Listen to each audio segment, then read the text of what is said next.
یہ 2 ارب مسلمان یہ کہتا ہے میری ایک مرتبہ بوتل پینے سے کیا ہو جائے گا؟ اب کہنے والے کتنے؟ 2 ارب مسلمان.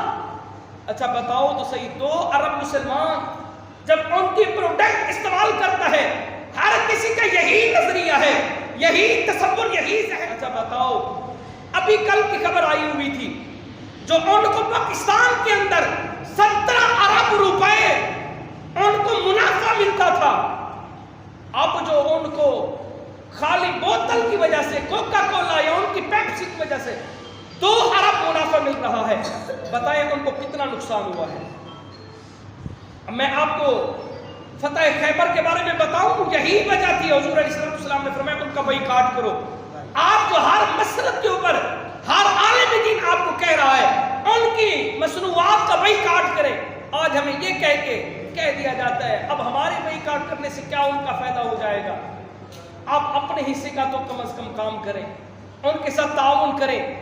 آپ کا جس کی دکان پہ بھی ان کے پروڈکٹ پڑی ہے تو یاد رکھنا ایسے ہے جیسے ان کو چندہ دے کر آپ پیش کر رہے ہیں اسرائیل کو، پھر اسی چندے سے وہ بم بارود بناتے ہیں، وہ ہمارے مسلمان بھائیوں پر برساتے ہیں. کیا ہمیں تھوڑا سا ترس نہیں آتا؟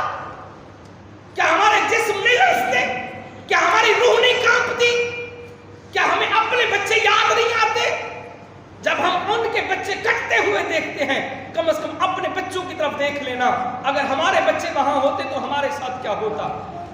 ہم کیا امید لگاتے؟ کیسے حضور کے صحابہ کے جذبے تھے، کیسے ان کے ارادے پختہ تھے، کیسے خدا پر مکمل یقین تھا، کیسے پختہ یقین، اعتماد کے ساتھ، توکل کے ساتھ جب میدان میں اترتے تھے نا، تو پھر لکھنے والے نے کہا تھا ارادے جن کے پختہ ہوں، نظر جن کی خدا پر ہو، تلاتم خیز موجوں سے کبھی گھبرایا نہیں کرتے.